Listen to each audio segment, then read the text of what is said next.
People talk a lot about the balance between our devices and ourselves, or our devices and nature. And I don't think that the discussion should be about a balance. I don't think it's about a balance.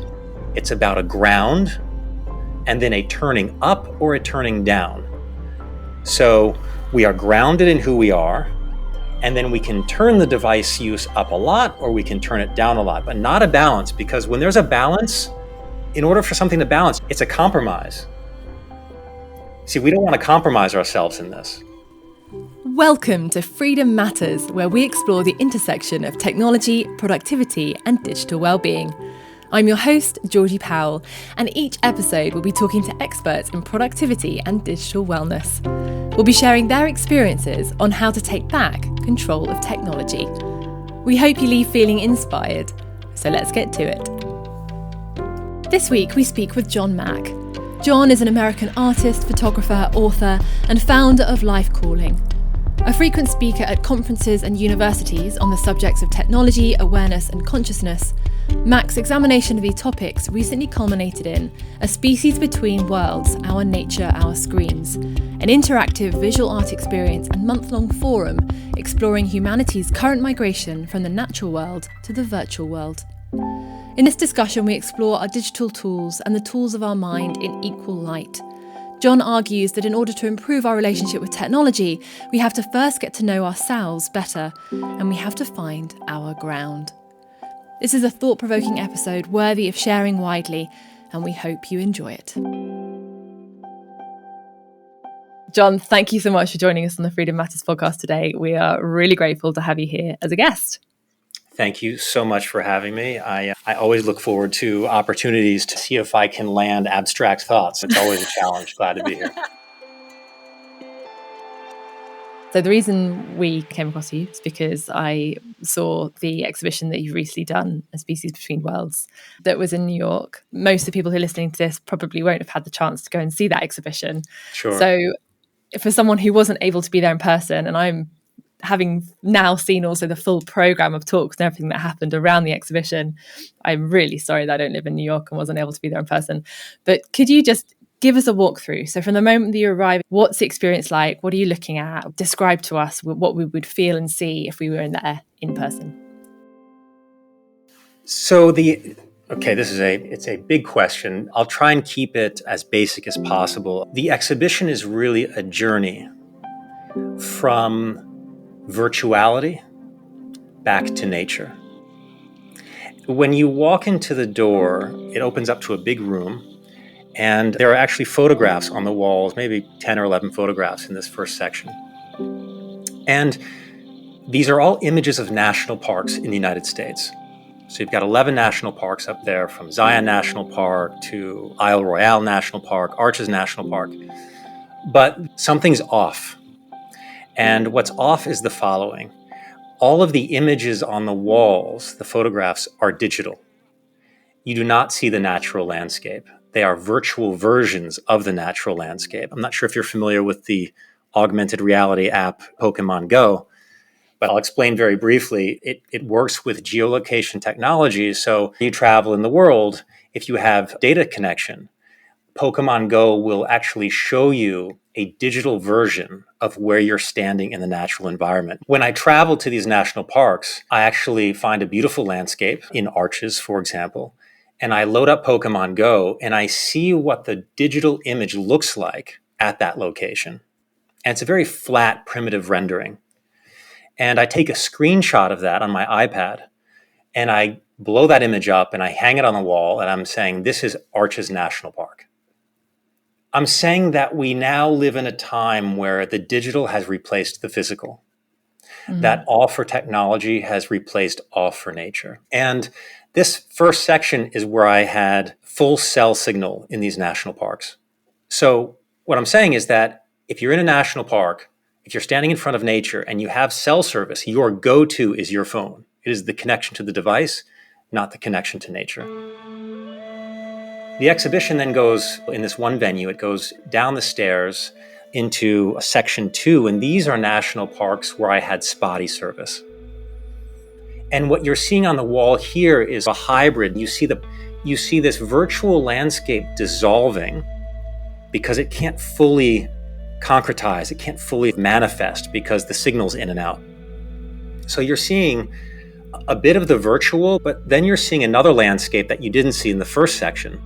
So when the virtual image is sort of retreating, a new landscape is appearing.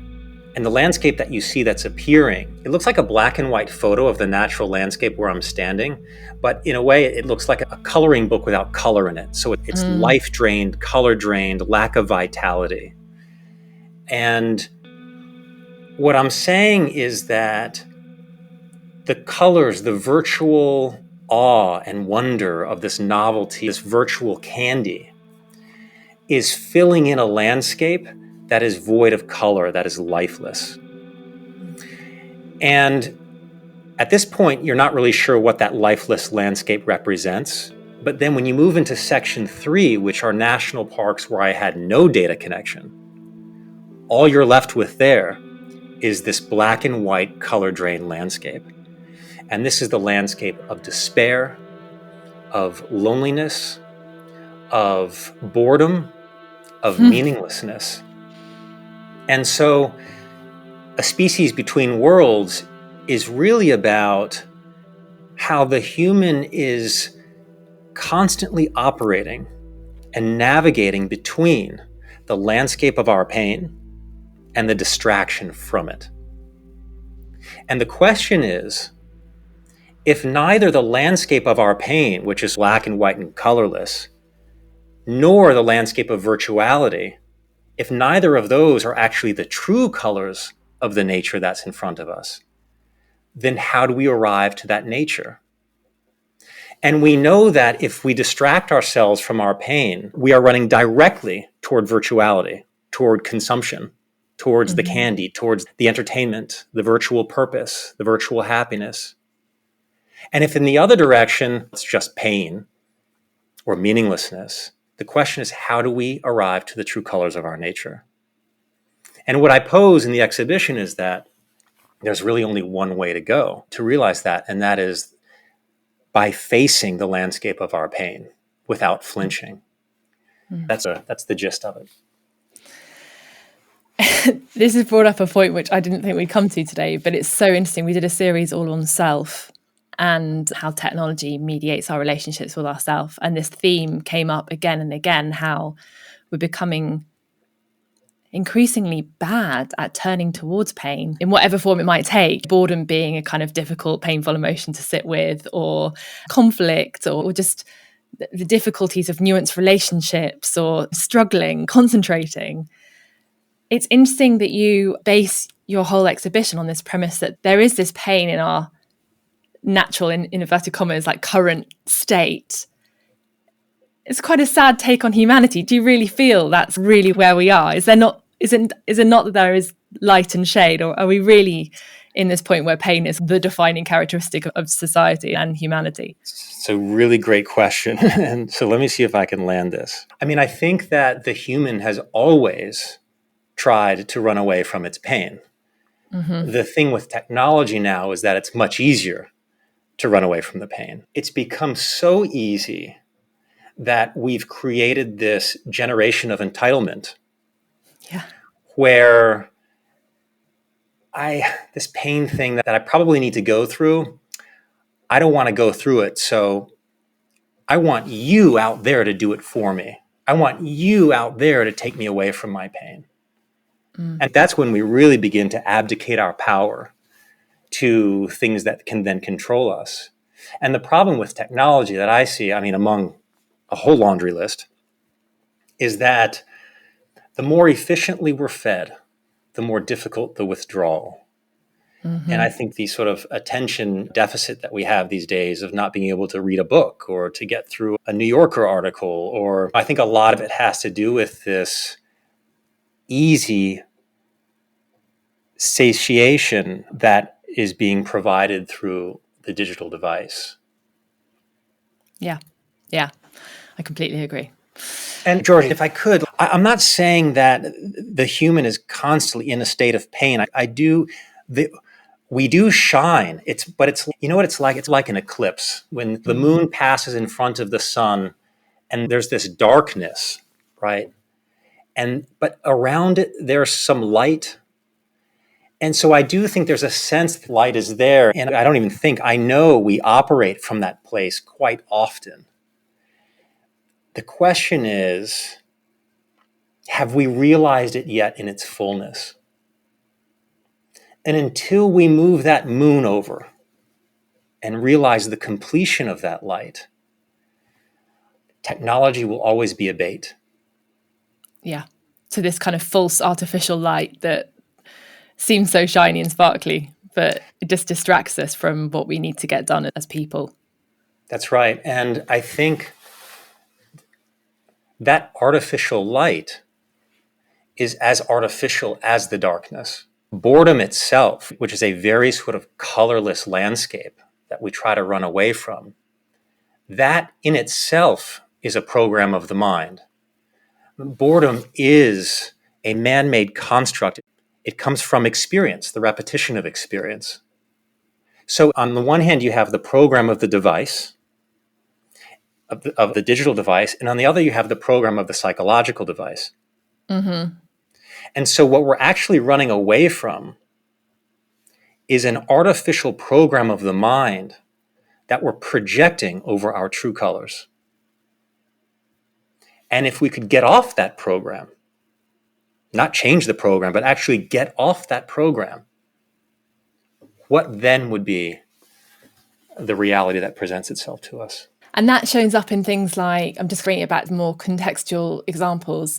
So I think in your book, like Notes to Selfie, ego is a really good example of that, right? Because that's a sort of psychological like manifestation, which is just pushed through devices so easily. Ego. So I often say ego is to the psyche device what the avatar is to the digital device. Yeah. Okay, and, yeah. Right. So the ego operates within the land of thought of the psyche, and the avatar operates within the land of the virtual world. The reality created by the psyche and the reality created by the digital device, those are both virtual realities. And the question is, how do we take the virtual out of it? So I can keep up with how our use of devices might be distorting our experience of understanding life, but getting to grips with how my psyche is doing the same is much harder. How can we distance ourselves from the world that has been constructed by our own minds? So 2 things on that. So we'll go to the first thing about the psyche. So I teach a class, it's a master's class, and I'm not teaching it anymore, but the first thing that I would do in this workshop, the students would sit in front of me and I would say, I'm going to give you 5 minutes right now. You need to draw a rectangle with only 3 lines in it. And I'll give you 5 minutes to do it. And they all sit there and they're drawing and can't quite figure it out. And they want to ask questions. And I say, no questions. I said exactly what I wanted you to do. And no one can do it. And so they all give up. 5 minutes is done. And then I hold up my picture, which is a rectangle, and I've drawn 3 lines in it. See, it's funny, but that is exactly what I asked them to do. The question is, why couldn't they do it? Because they all said, oh, God, that's so obvious. When I showed my image, they were like, oh, that's so obvious. Well, then if it's so obvious, why couldn't all of you within 5 minutes do it? And the reasoning is that there are so many subtle programs going on in our head of how to see and how to interpret the world that the obvious doesn't reveal itself. So as complicated as, like you said, it's just so difficult or so complex, in some respects, yes, it is. But in another respect, it's actually the most obvious thing in the world. So that's one side of what you just brought up there. The other thing that you just brought up there are these devices and how it's much easier to think about how to get off the device than it is to how to get off the program of the mind. The device, I often say, and I write about it in Notes to Selfie, the device is like a parasite. It's an artificial parasite. And in order for a parasite to have any kind of life, it needs a host. And so the artificial host is the psyche device. And so in order to truly get off this spell of the digital device, the only way to do that is to get rid of its life supply. Yeah. And that is to get rid of the artificial host to really come to our true nature. So yeah, I think there's really only one way out of this. And that's why you have to turn towards the pain. You have to turn towards turn away from the distraction. Nirayal talks about this a lot. Recognize distraction will always be there. We need to turn away from it and turn back. And all the negative elements of technology are actually just magnifications of weaknesses within ourselves, really. True, but they could also be magnifications of the greatness in ourselves. It all depends on what you bring to the device, right? If you bring conflict to the device, it's going to exponentially pass the conflict around. If you're going to bring union and community into the device, it's going to promote that. So there are great ways to amplify a lot of the great things that we carry in ourselves. They can be really great tools. So I want to talk about that. But before we do, let's get a bit more back to the nuts and bolts. So you started this journey when you saw a stampede in Taipei of people chasing after Pokemon. And that was back in 2016. And obviously in that time, putting together this incredible exhibition, technology's changed a lot. But I'm also really interested to understand, what did you learn along the way that you didn't expect to learn? Like I imagine you went into that project with a set of hypotheses around how the digital environment was portraying something that was very different to what the natural environment was. But what surprised you in your journey? Sit with that for a second. I knew what I wanted to do from the get-go. So none of, I'm going to say philosophy, but it's not philosophy, but none of the philosophy changed. I mean, I was dealing with a landscape of illusion and a landscape of non-illusion throughout the whole thing. And none of my process in the realization of the exhibition changed where the boundary between those two dimensions lies. So that remained constant. I think probably what surprised me most is, I think this is fair enough. I think what surprised me most is, given my dedication to the project and how important the message is for me to share, I found it amazing how often I found myself falling into that trap. The trap of technology, the being bored and reaching for my phone. I actually found that really surprising. I have a 15-year-old daughter, and I see it with her all the time. We have rules about device use, and oftentimes I find myself breaking my own. And it's candy in your pocket. And it's really hard to use it when you need it, to use it as a tool and not as a replacement for something else. It's really difficult. But I can tell you that our relationship to our devices is directly related to the relationship with ourselves, period. Yeah. And when you realize the shift in dimension from the shift of duality into the dimension of union, in other words, when you land on the original, no simulation can come close to what's in front of you. And you would never want to contaminate it with a simulation.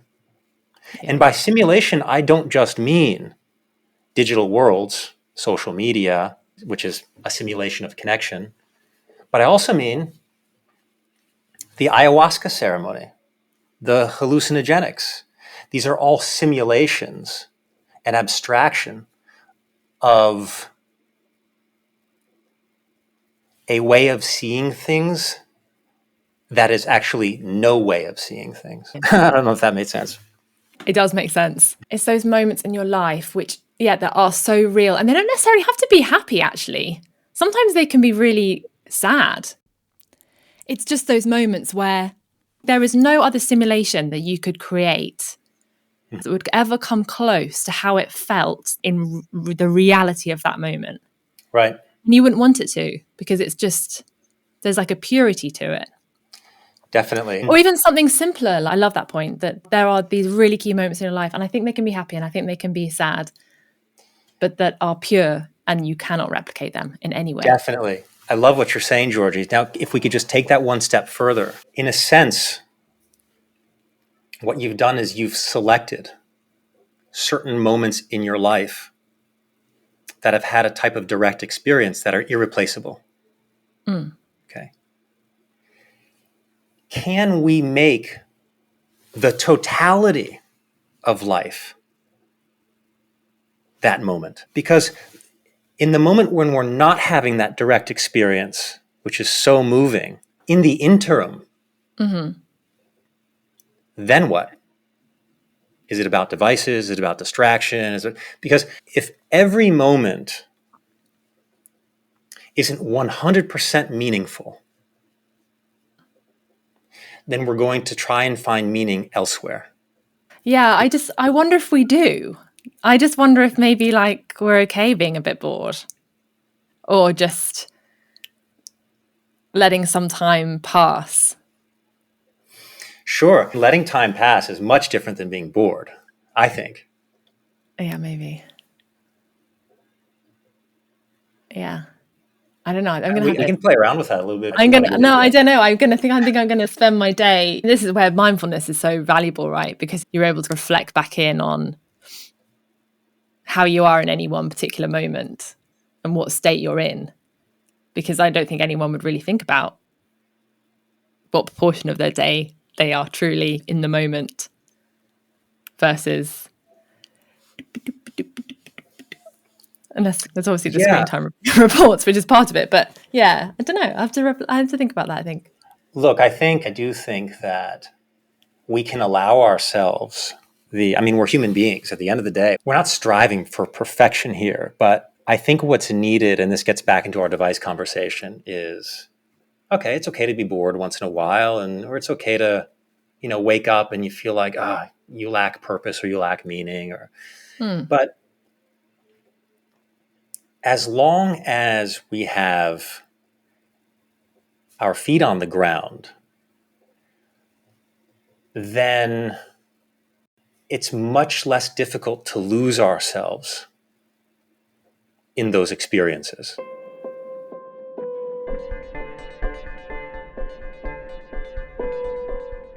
And I often say, if you're at a beach, there are 3 positionings you can take at the ocean. 1, you can be floating in the water on a raft, and the current is taking you wherever it wants to take you, and you're not even aware of it because you are the current. You're floating on it.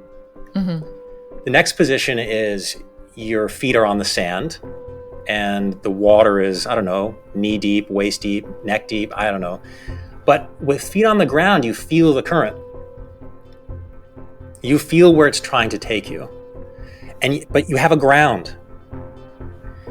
And then the next place you can be standing is actually out of the water completely, standing on the sand and just observing everything, not being a part of any current, not being pulled by anything. Now, I don't think that is like the state that we should be striving for, but I do feel that a bit of ground is really what we need, because people talk a lot about the balance between our devices and ourselves, or our devices and nature. And I don't think that the discussion should be about a balance. I don't think it's about a balance. It's about a ground and then a turning up or a turning down.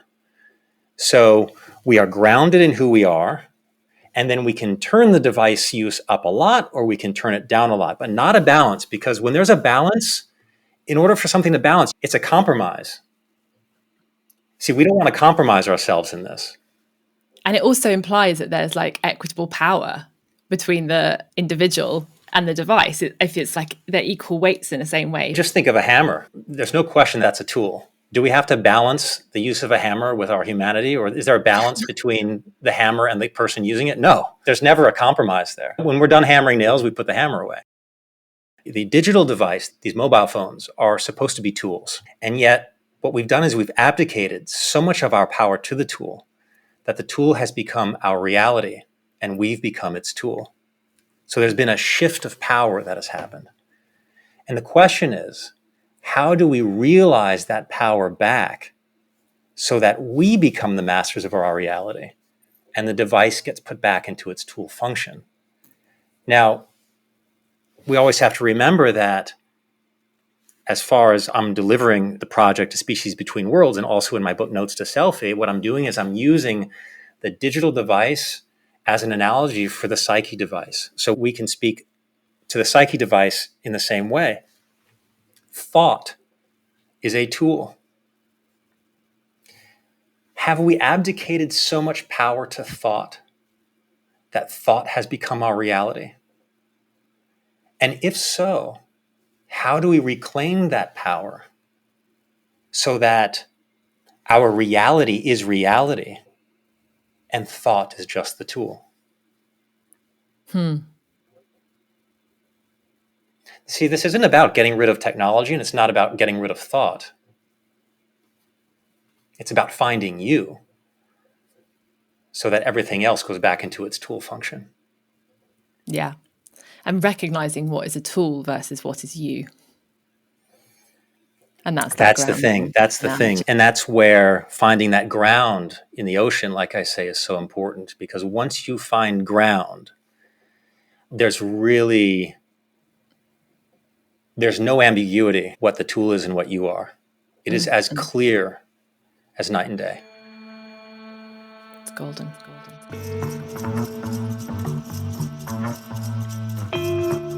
Okay, moving on. You had some amazing conversations in the month that the exhibition was live in New York. What did you glean? What did you learn? How did you, if you were to wrap up how you felt at the end of that month, what are some of the highlights for you? Yeah, it was a wonderful month, such rich. The great thing about it was the topic itself, the way that the exhibition presents it with these symbols of nature as symbols of our inner nature. And there were just so many ways to go at this exhibition. And so the dialogue was extremely rich, and I'm really grateful for everybody who showed up. It was wonderful. I think that I'd like to just speak to one thing that actually bothered me, if bother is even the right word. There are often moments where people speak of artificial intelligence and digital worlds and what's ethical, and almost as it's some intellectual exercise, like some philosophy, or it's like an intellectual game. And I don't want to be too intense here. I've been criticized for being too intense, so I'm going to try and say this without being intense. Okay, so here it goes. This is not a game. This is not an intellectual exercise. And for example, I was on a panel and we were speaking about, it's a great panel, and they were speaking about, is it ethical in the metaverse for avatars to be able to walk through each other? And I just sat back there and listened to this, and I interrupted and I said something along the lines of, I just want to remind the audience that this metaverse thing that we're speaking about, which is so vast and has so much potential, and it's almost like, it's like a digital eternity, what's possible in this metaverse. I just want to remind everybody that this vast eternity is taking place within the confines of a microchip. So what we're really speaking of here are the ethics within a prison. What interests me are the ethics of if the prison itself is even ethical. And here's a different way to put it. Until the limitations of the mind are realized, then talk about freedom is within those confines. Yeah. And so what a lot of times in the talks at the exhibition, there were times where I wanted to just slice through or open up the conversation to just a different dimension of seeing things. Yeah. And it's a struggle that I always have, actually. So, but it's like the foundation of ethics, right? Because their ethics are still up for debate in humanity. And so as you say, like, how can you apply these frameworks to a virtual world when we haven't yet decided what they should be in our real world, because we don't yet fully understand ourselves? But what you're basically then saying, John, is you're basically saying put a halt on all technology, because until we as a species understand ourselves better, we just should not continue to create these tools which only magnify our weaknesses. So two things there. One, the first thing you said about if we can't even get ethics right in the real world, like, how do you think we're going to get ethics right in the virtual world? Just that one comment, I wish you were on that panel, because that would have been much better than my contribution. So it's a great point that you make. It's a great point you make. And as far as the technology thing, I'm not saying put a halt on technology, because I'm a realist. Technology is not going anywhere, and nothing is going to halt it unless government can really pick up the pace and start putting some better legislation down and really protecting us. But until that happens, at the end of the day, this is about life quality. Yeah. And if it's about life quality, no one should want to wait for big tech or government to put a halt on anything. And look, it's hard to say what's in some sense, it's wonderful that we're struggling with these problems, that technology has gotten this far, because there's really never been a greater time to assess the sort of our psychological constitution, what these devices are showing, what they're revealing about ourselves. It's slapstick comedy. It's terrifying. If you can just take a slight step back and look at what's going on here and the things we're talking about. Is it ethical to walk through someone else's avatar? It's incredible to me. If you just take a little bit of a step back and look at it from a distance, it's like, whoa. But even just like looking at how we use social media. Yeah. There's light. There are good things in there. There's lots of good stuff in there, but it's also like, really, is that who we've become? Do we really care about this stuff? Do we really talk like that to each other? Are we really so polarized? Yeah, it's definitely. So Tristan Harris, co-founder of the Center for Humane Technology, was also at the forum, and he gave a wonderful talk. And he speaks about how the device is this magic mirror, how it distorts. Yeah. It doesn't just amplify, but it distorts. It makes us look like we're worse than we really are. Yeah. And I don't know, maybe the picture isn't as bad as it really is. I certainly don't think so. I don't think... it's just an amplification in some ways. Yeah, I don't think this is doomsday. I don't think it's doomsday. And if I did think it was doomsday and it was over, I wouldn't be speaking with you today on the podcast now. And I wouldn't have done the exhibition at all either. I have a lot of hope. And look, I think we're right there. This could take 2 seconds. Yeah. Okay, in the meantime, what is your recommendation to listeners in terms of how they think about technology, the role of technology in their lives? What would you say as a parting comment for them to consider? Okay, let's see if I can land this one. Okay. I would say, if the digital device runs analogous to the psychological device, then that means that there is an inner technology within you.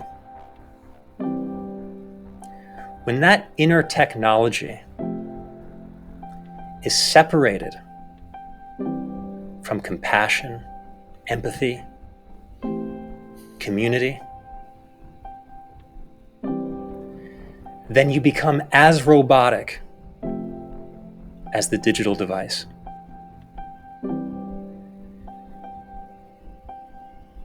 And so from there, I would say, what can you do? Put the digital device aside. What can you do in your everyday life where you remind yourself that